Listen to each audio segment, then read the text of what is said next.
While the world doesn't need more content, we desperately need more thought leadership. We need people to make sense of the chaos, and we need clarity in uncertain times. And most importantly, we need alternatives and fresh possibilities for our choices going forward. And the key to this is creating high quality content. In this video, I'll share the Content Creation Manifesto. A manifesto is a foundation piece of content that every thought leader needs to create. And this is the ultimate guide to creating thought leadership content because it gives you 9 principles to make a real difference to real people. Plus, at the end of this video, I'll show how a simple framework like this manifesto can help you earn money from what you know.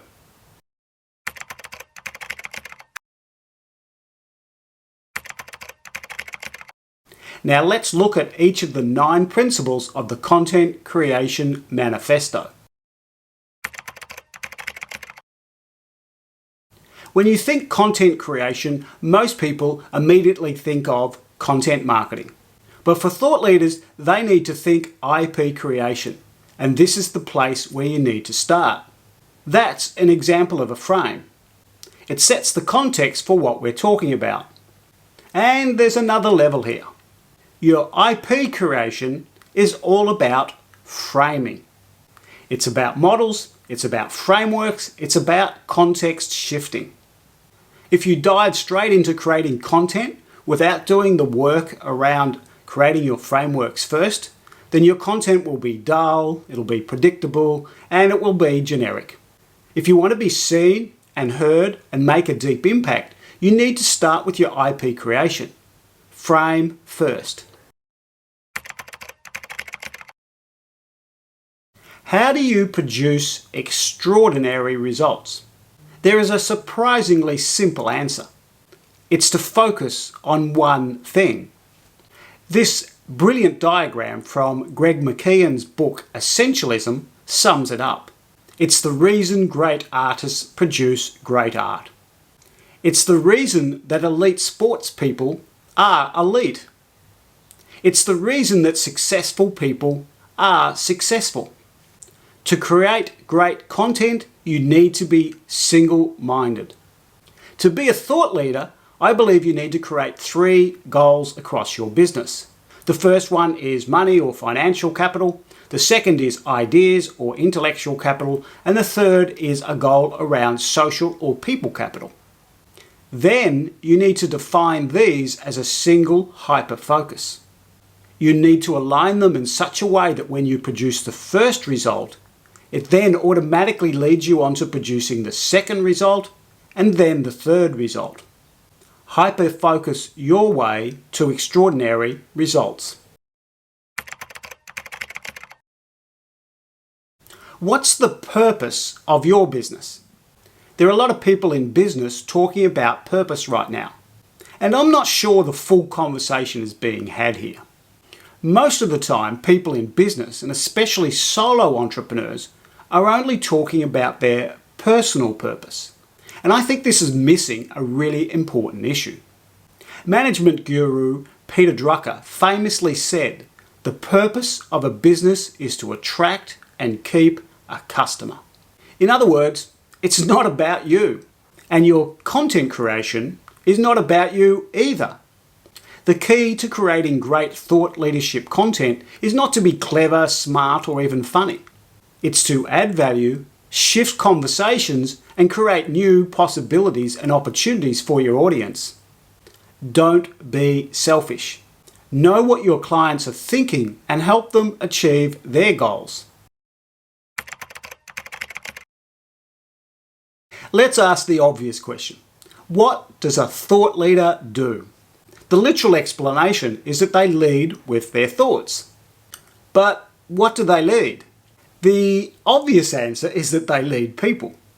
But you could say that about an army captain. They lead people, but you probably wouldn't call them a thought leader.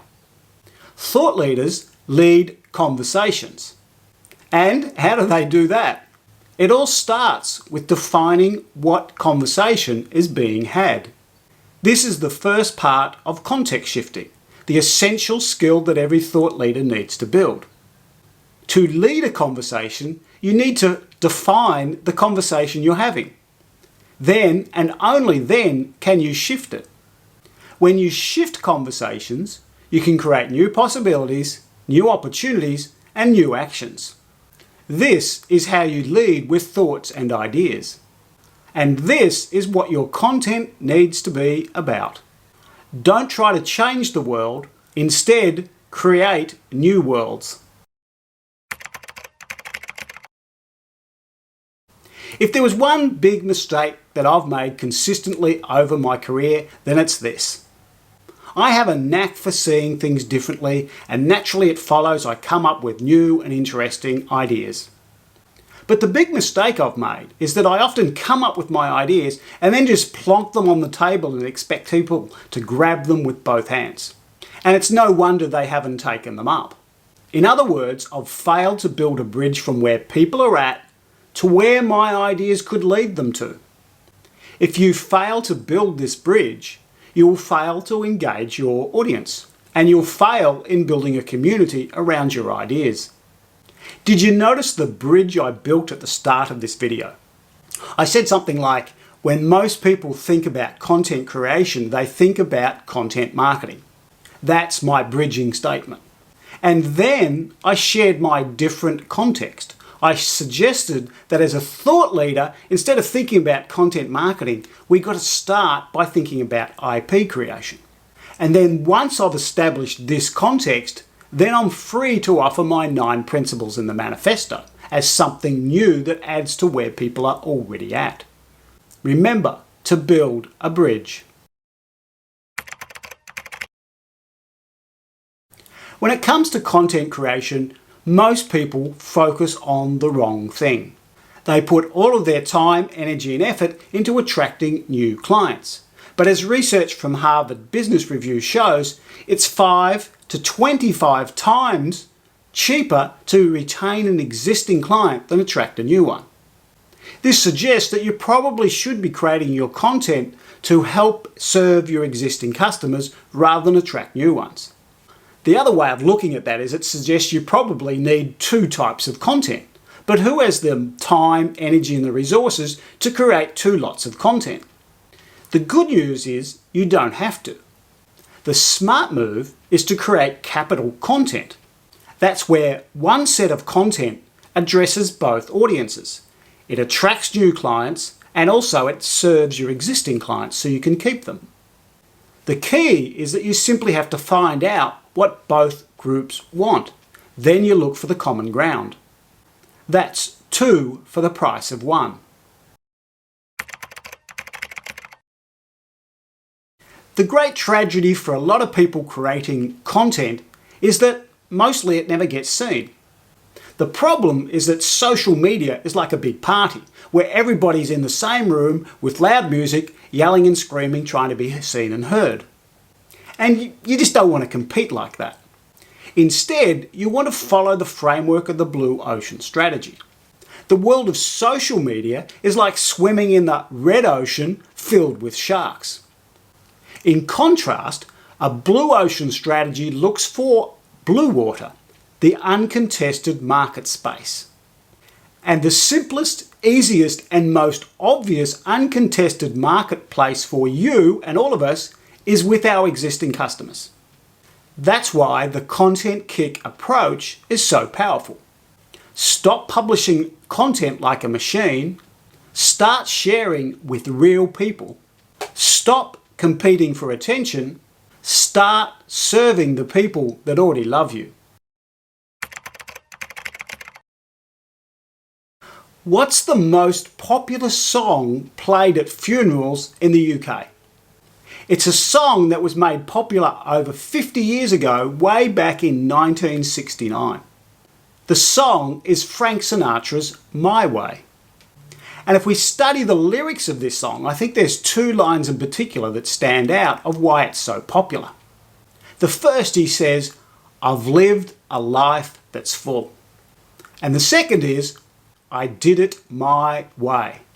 I think these 2 lines reflect the basic human drive for autonomy and choice. We want to know that we've lived a full life and that we've done it under our own choices. In the world of content, most people don't stand out because they're doing their content in a generic way. They're doing it like everybody else. For your content creation to stand out, you need to find your frank. In other words, you need to find and create your signature style of producing content. Find your signature way.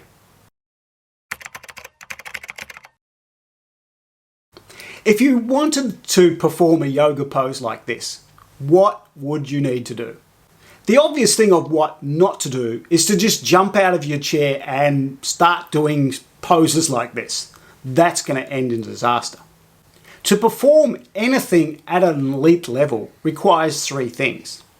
Preparation, you need to warm up and practice. Performance, you need to be able to deliver when it really matters. And recovery, you need to be able to rest and recuperate so you can do it better next time. Most people in their planning only ever define what they need to do. If you want to produce elite results, you need to also look at how are you going to do that. This includes preparation so you can perform at your best, practice and training to improve your skills, habit building to be consistent over time, and recovery so you can do it better next time. To master your content creation, you need to think like an elite performer.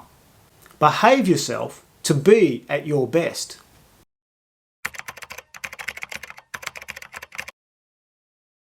And the purpose of this video was twofold. I believe we need more thought leaders, and the key to this is creating better quality content. And I wanted to share this manifesto to give you some principles to help you create better quality content. Plus, I wanted to demonstrate how you can share thought leadership ideas to help you earn money from what you know. And now that you've seen the basic structure of this manifesto, let's look at how you can turn them into fee-earning products and services. The key distinction you need to remember here is that your ideas require different creative expressions. And if you've watched the previous video on the content creation canvas, you'll notice that the principles in that video are actually the same principles in this video around the manifesto. They're two different creative expressions of the same set of ideas. And even since that last video last week, I've had a number of people say, hey, where's the book? Also, since last week, I have a new coaching client who wants me to coach them on creating their content creation canvas. Plus, I have a 9-step process for our content strategy workshop, which is coming soon. Plus, with this framework, I now have lots of content ideas that could be shared in lots of ways. It could become LinkedIn posts, it could become more videos, or it could become paid keynotes. Can you see my first principle, frame first, in action here? By creating the framework of the content canvas and this manifesto, I now have a strong platform, a frame to be able to earn money from what I know. If you want more details and examples about today's post in the manifesto, check out the blog link in the description below. And if you want some coaching to develop your manifesto or to complete your content creation canvas, head over to geoffmcdonald.com. Thanks for watching, and I'll see you in the next video. Bye!